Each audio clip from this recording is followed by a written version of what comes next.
Queridos amigos, continuamos viajando por la región del pensamiento y hoy concretamente vamos a visitar una región compleja. Vamos a ir de mano de Nietzsche, de la mano de Nietzsche, a intentar descubrir qué hay allá, en el interior de los seres humanos, en esa especie de región que es la región de la crueldad, es la región de la guerra. Y Nietzsche se acercaba sin miedo. Nietzsche se acercaba intentando buscar y ver qué es lo que hay de verdad en esos lugares escondidos, profundos del ser humano. El capítulo 10 de la primera parte de Así habló Zaratustra se llama De la guerra y del pueblo guerrero. Lo primero que tenemos que saber aquí es que la guerra es un hecho tozudo y persistente. En realidad ocupa un lugar importante en el ser humano. Siempre ha habido guerras. De tal manera que cuando nos explican la historia, generalmente nos la explican contándonos las guerras que han sucedido entre pueblos y pueblos. Las guerras de Troya, las guerras del Peloponeso, las guerras médicas, la guerra de los romanos, después todas las guerras europeas. De tal manera, queridos amigos, que en España el 60% de su tiempo histórico, es decir, desde que conocemos la historia y se escribe historia, el 60% de ese tiempo lo ha estado dedicado a las guerras, es decir, ha estado en guerra. España y Europa. Europa, la culta Europa, la elevada Europa, ha vivido continuamente o casi continuamente en guerras. Estas guerras, estas fuerzas, llevan consigo la expresión de una fuerza, incluso de una crueldad extraordinaria, incluso de una venganza. Cuando Aquiles mata a Héctor, lo pasea con caballos, arrastrando los caballos, y lo pasea alrededor de Troya para que todo el mundo pueda ver el triunfo que él ha tenido matando al héroe de los troyanos, a Héctor. ¿Qué es lo que hay ahí? ¿Qué es lo que sucede? La manifestación de la crueldad, la manifestación de la venganza, la expresión de la venganza. Cuando Hesíodo escribe los trabajos y los días, al principio de los trabajos y los días, Hesíodo habla de dos diosas, que se llama Eris, a una y a la otra. Y está la Eris de la concordia y la Eris de la guerra, de la discordia. Las dos. Porque parece como si en el ser humano existieran las dos Eris. La Eris buena y la Eris cruel. De la concordia y de la vida. Y la otra de la discordia. Igual no nos podemos librar de ello, o igual sí.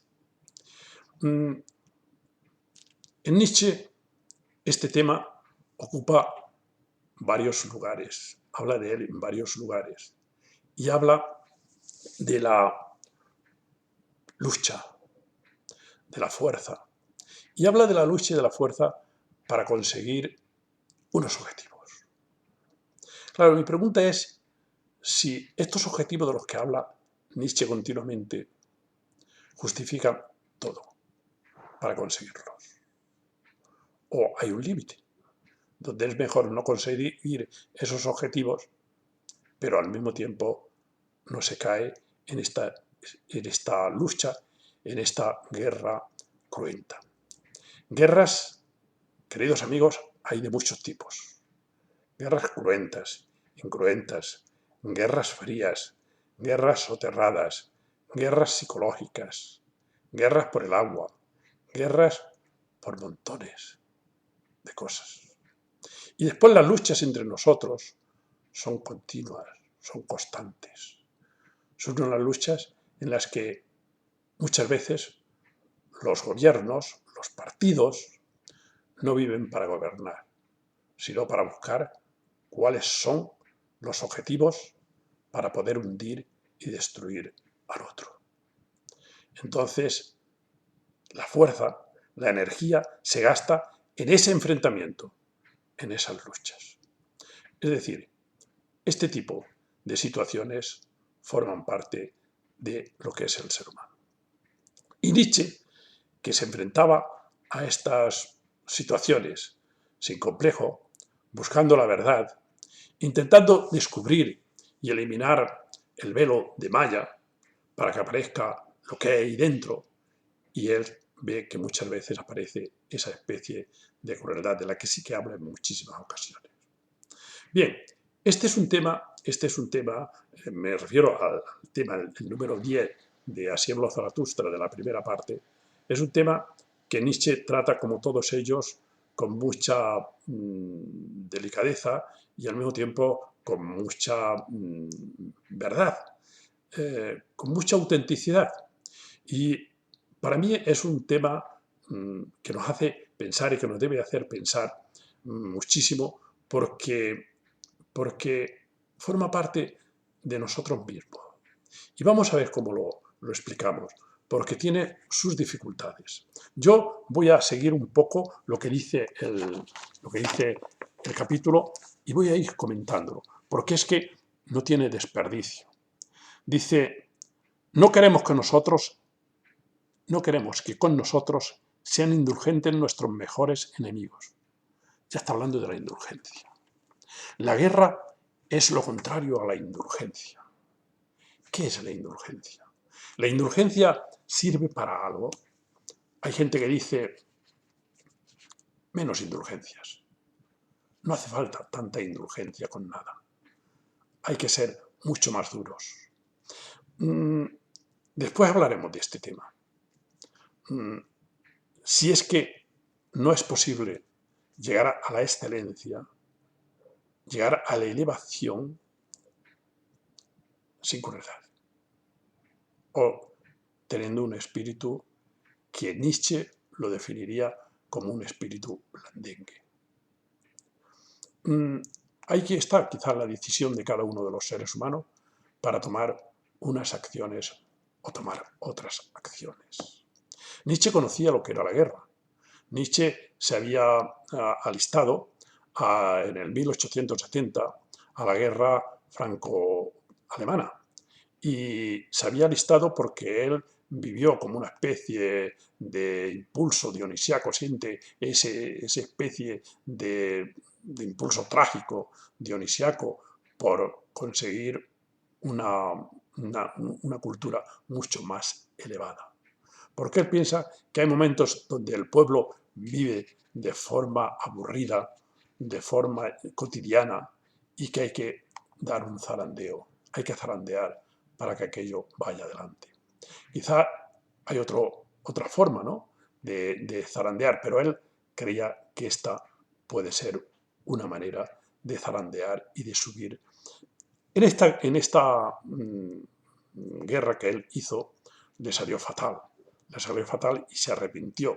Se arrepintió y no volvió a vivir nunca tranquilo, ni dormir nunca tranquilo, después de las experiencias que tuvo en esta guerra.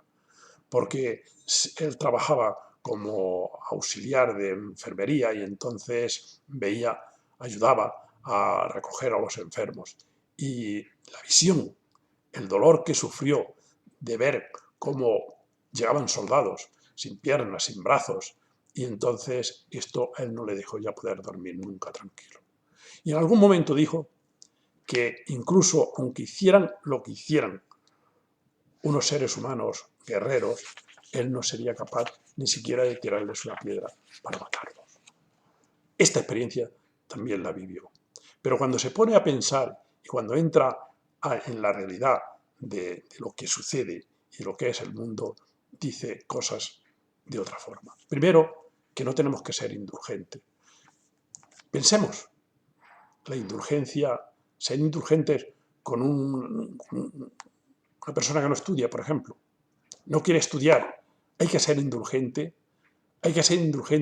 con una persona que es vaga y que no hace nada por salir de esa situación en la que se encuentra. ¿Le estamos haciendo un bien con ello? Nietzsche dice que no hay que ser indulgentes, sobre todo con este tipo de seres.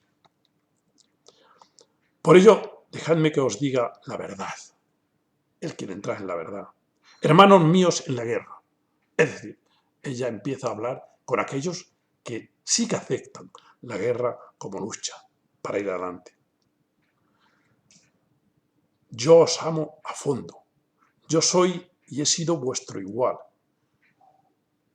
Y yo soy también vuestro mejor enemigo. Por ello, dejadme que os diga la verdad. Bien, ¿aquí qué sucede? Que aquí Nietzsche está defendiendo la tesis de que el que te quiere bien te hará sufrir.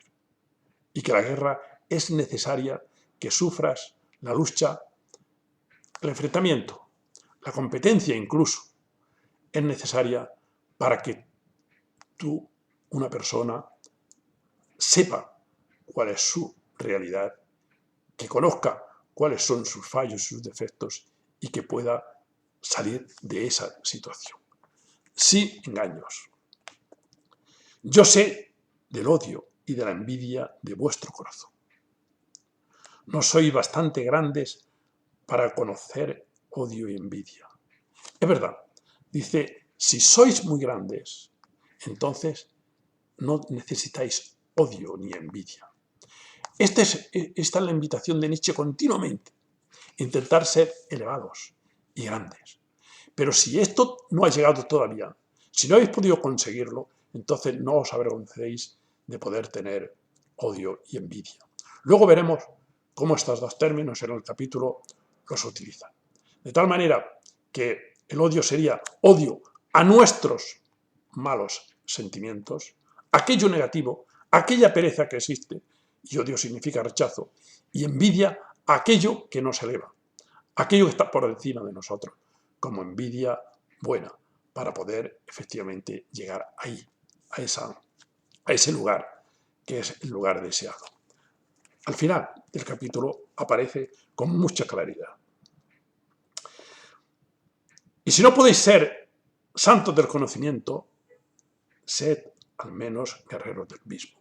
Es decir, si efectivamente vuestro cerebro y vuestra idea no os dice que ya es perfecto y que no necesita estos malos sentimientos, por lo menos, si no lo tenéis esto, no perdáis el orgullo, seguir combatiendo para conseguirlo. Veo muchos soldados, muchos guerreros, es lo que quisiera yo ver. Bien, él habla de los guerreros, pero como genios.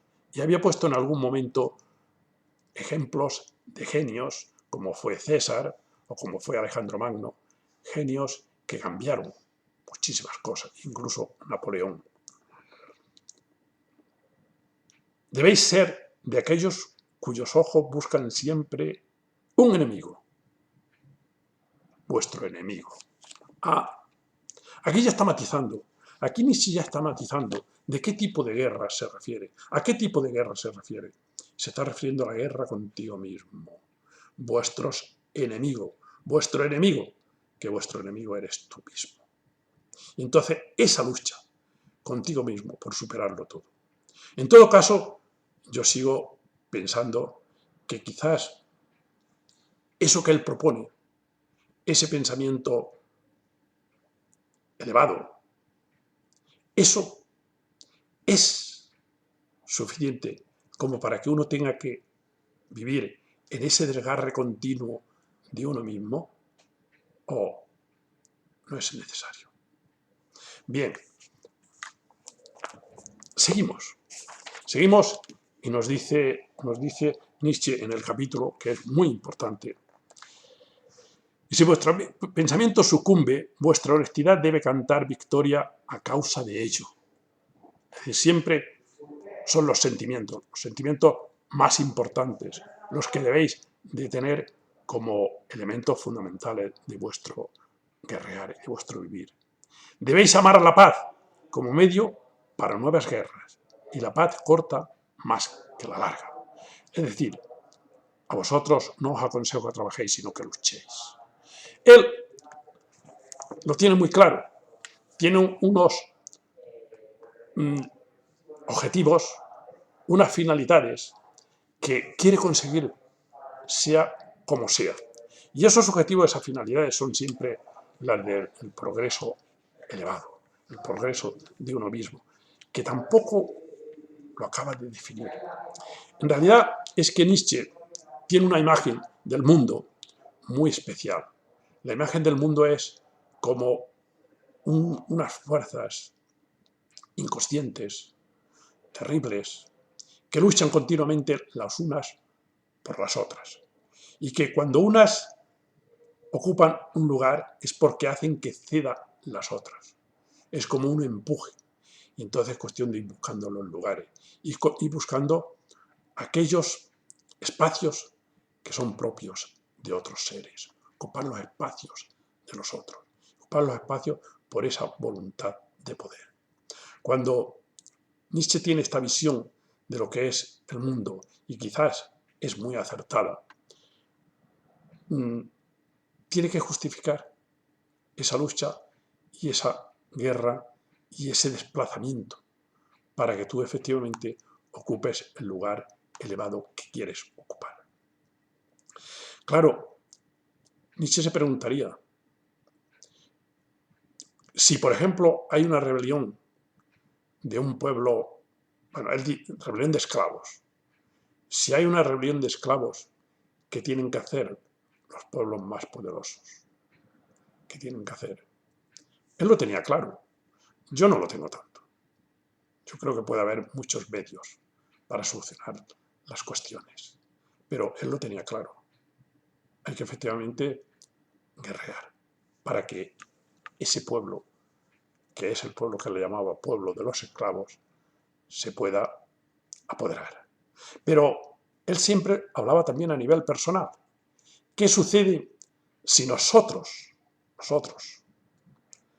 la parte más perezosa, digámoslo así, de nosotros mismos, quiere apoderarse de la parte más noble? ¿Qué hay que hacer? Si una Eris quiere dominar a la otra, ¿qué hay que hacer?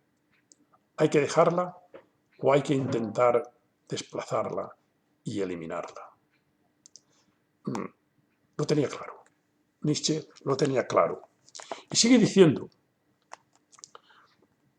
solo se puede estar callado y tranquilo cuando se tiene una flecha y un arco. Es decir, tenemos que efectivamente conseguir tener una flecha, un arco, es decir, tener poder para estar tranquilos. Si tú no tienes poder sobre ti mismo, no tienes poder sobre todos los demás, es que estás en un estado de debilidad.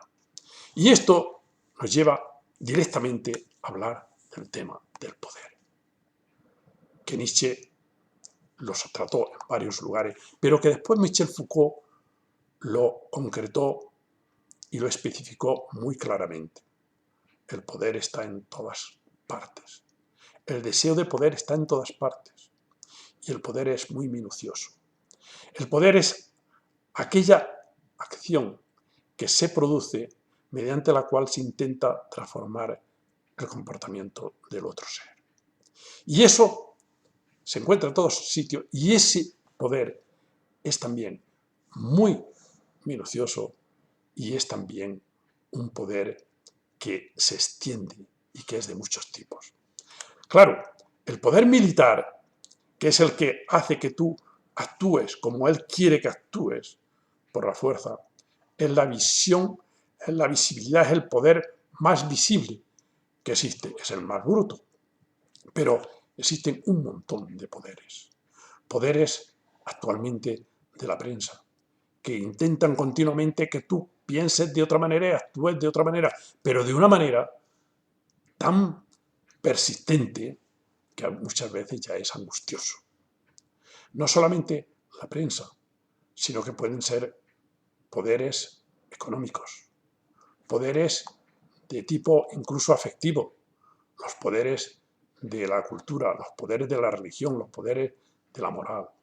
Son poderes muy fuertes que intentan siempre hacer que tú seas como ellos quieren que tú seas. Bien, por lo tanto aquí es el tema del poder el que está tratando en el fondo Nietzsche, y que ya os digo que Foucault lo trató de una manera muy clara. Por ejemplo, la interpretación que hace en el Edipo no es una historia psicológica de buscar allá, como hacía Freud, buscar si el instinto de matar el hijo que mata al padre para casarse con la madre es un deseo, un instinto de ocupar siempre el lugar del padre. No, Foucault lo explica como una lucha por el poder, como una lucha para apoderarse del poder. Entonces es minucioso y está en todos los lugares. Pero es una realidad, pero yo creo que hay medios para poderla tratar. Michel Foucault cree que el poder se engrandece, el poder se fortalece cuando tú le pones una oposición, es decir, cuando tú le presentas oposición a ello. Esto es clarísimo, esto es así. Pero si tú no le pones oposición, si tú no presentas una oposición a ese poder que viene de frente, el poder pasa y entonces no lo devuelves. Y no se fortalece porque no es chocante. Por eso muchas veces tenemos que saber la embestida que nos viene, no presentarnos a que nos llegue y rebatirla, sino dejarla pasar, que pase, que no tenga un frontón donde volver hacia él, que pase. Y Michel Foucault aconsejaba esto. No le pongas oposición al poder en ciertos momentos, tienes que ser inteligente. ¿Qué es lo que pasa? Que le estás poniendo oposición, pero de otra manera, no como él quiere que le presentes, con la guerra, con la fuerza, con la enemistad, no, de otra manera. En este sentido, Michel Foucault fue más fino, creo yo, aunque Michel Foucault se inspiró en los textos de Nietzsche de una manera total y no se avergonzaba y lo decía. Continuamos. ¿Qué es bueno? Preguntáis. Y contesto, ser valiente es bueno. Para Nietzsche, ser bueno es ser valiente. Y no es tener una compasión o tener un sentido de bondad de otra manera. No, ser bueno es ser valiente. Eso es lo que él decía.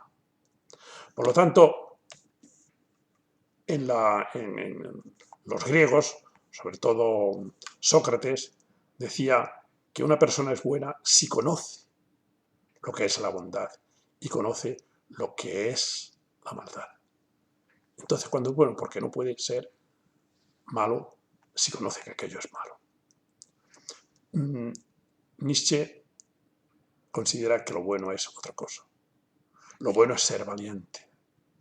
La persona que es valiente. ¿Pero valiente para qué? Al final del capítulo lo vamos a ver. Vamos a ver en qué consiste esa valentía y cómo es esa valentía.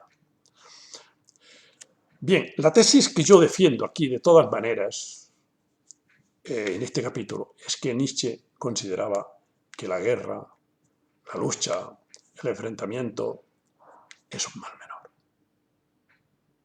Es un mal menor, pero es un mal menor que hay que utilizar, creía él, para conseguir lo que es mayor, lo que es más elevado. Lo vamos a ver. Con cierta ironía, si vuestra alma se hace grande, también se vuelve altanera, y en vuestra solemnidad hay maldad. Yo os conozco. Claro, como si dijéramos, solo se puede conseguir llegar aquí a base de una cierta maldad. Solo podemos llegar a ser lo que queremos ser mediante una cierta maldad. Rebelión, esa es la nobleza en el esclavo. Sea vuestra nobleza obediencia, vuestro mismo mandar sea un obedecer.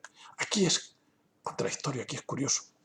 Cómo Nietzsche dice que seamos obedientes, si él lo que nos indica siempre es que defiende la ética y la moral del Señor, aquel señorío que no necesita pensar en la maldad de nadie. ¿Y cómo lo dice aquí ahora? Pues lo dice en ese sentido, de que vuestro mismo mandar sea un obedecer. ¿Qué quiere decir? Que tenemos que saber mandar y obedecer. ¿Mandar a qué? Mandar a esos sentimientos, a esa eris nefasta y negativa, y obedecer a la otra, es decir, obedecer al gran pensamiento. Y ya casi al final de este capítulo, que es muy bello, yo voy a comentar lo siguiente. Sea vuestro amor a la vida amor a vuestra esperanza más alta, y sea vuestra esperanza más alta el pensamiento más alto de la vida. Pero debéis permitir que yo os ordene vuestro pensamiento más alto. Y dice así, el hombre es algo que debe ser superado. El hombre es algo que debe de ser superado. Este es el pensamiento más alto del que habla Nietzsche. El hombre es algo que debe ser superado. A mí me parece que esto es maravilloso. Esto es fantástico. La idea que él tiene es que el ser humano no está viviendo utilizando todas sus capacidades y todo lo que tiene. Estamos despreciando, desaprovechando aquellas grandezas que el ser humano posee. Pero hay que efectivamente luchar para ser superados. Yo creo que el ser humano, con todas las cosas maravillosas que tiene mucho todavía que conseguir. Y tiene que elevarse muchísimo por encima de su misma cabeza. Y por lo tanto, este es el pensamiento más grande.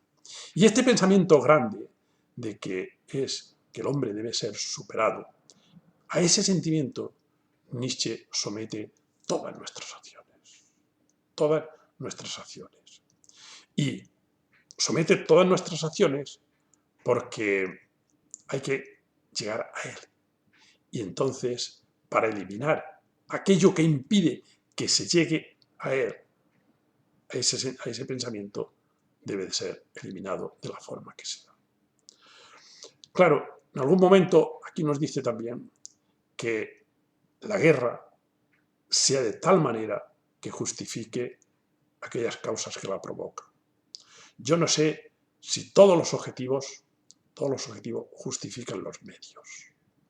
Bueno, todos los fines justifican los medios. Yo sinceramente tengo mis dudas y en Nietzsche, que como sabéis lo trabajo y aprendo muchísimo de él, tengo siempre alguna reticencia de ver cómo soluciona este tipo de cosas. Y sería la siguiente. No es posible que un ser humano controle esa lucha, esos sentimientos, y controlándolos sea elevado. La elevación no consistiría justamente en lo contrario. Claro, Nietzsche diría que entonces lo que hace es destruir todo tu potencial, toda esa fuerza, ese mundo de la naturaleza, ese mundo como él se imagina, que es impulso de poder, esa energía desbordante que está por ahí y que quiere siempre ocupar los lugares. Y esa energía, que es como un eterno retorno que va y viene, puede ser manejada por el ser humano. Y cuando la maneja para conseguir esas finalidades que él pone, entonces estás siendo bueno, porque lo bueno es ser valiente. Y cuando no la utilizas, la estás destruyendo. En todo caso, yo creo que a Nietzsche le faltaba algo importante, y lo he dicho en alguna ocasión. Y ese algo importante es lo que yo voy a explicar aquí, sobre este capítulo. Y voy a explicar un pensamiento que estaba muy lejos del pensamiento de Nietzsche, para mi entender, por desgracia. Y el pensamiento es el siguiente. En efecto, te doy la razón, amigo Nietzsche. Amigo Zaratustra, te doy la razón. La vida es lucha, la vida es deseo de ocupar, la vida es deseo de poder, la vida es voluntad de poder. La vida es esa energía que tienes que aprovechar. Sí, es verdad.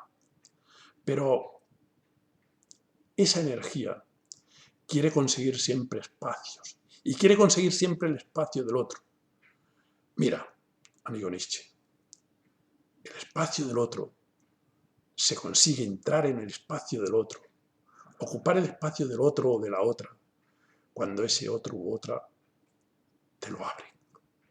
Eso es lo maravilloso. Entonces tú entras en el espacio de la otra persona. Y esa es la felicidad más impresionante que existe. Pero eso es el amor. El amor entre un ser y otro ser. Cuando efectivamente no tienes que luchar para conseguir ese espacio. Y eso hay mucha gente que tampoco lo entiende. Estos asesinos, esta crueldad en el amor, terrible. Pero el amor, cuando efectivamente es esa conquista en la que te abren el espacio de la otra persona, y tú entras en el espacio de la otra persona, y la otra persona entra en tu espacio, porque tú se lo has abierto, esa es la felicidad más deliciosa que se puede encontrar. Por lo tanto, en el amor no tiene que haber guerra, ni debe de haber guerra. Y si en el amor, que es el elemento fundamental de los seres humanos, no tiene que existir esa guerra y esa especie de lucha cruenta, tampoco lo tiene que haber en nada. Porque el amor tiene que ser el elemento fundamental y no la guerra, para mi entender. Pero quiero insistir en esto.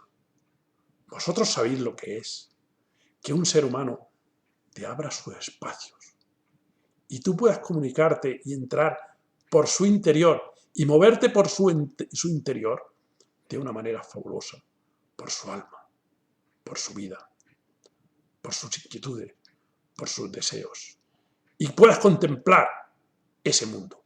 Esto es delicioso. Y a esto es a lo que yo también os invito, que este viaje que estamos haciendo por la región del pensamiento llegue siempre a la región del corazón. Pero llegue a la región del corazón no de forma soterrada, sino de forma maravillosa, porque te lo abren, porque tú ofreces tanto, puedes dar tanto, que se te abre ese espacio. Por lo tanto, la conquista de los espacios hay que conseguirla por medio del amor, por medio de esa oferta que tú haces en la cual se abren los espacios. Pero vuelvo, eso es lo más maravilloso. No es la conquista como una guerra, sino que es la apertura solemne de dos seres que se abren para que tú ocupes los espacios. También se podría así hablar de los espacios de otros seres que vienen a un lugar o que se dirigen a unos lugares y que se puedan abrir los espacios para que esos seres ocupen esos lugares y te puedan enriquecer también con ellos.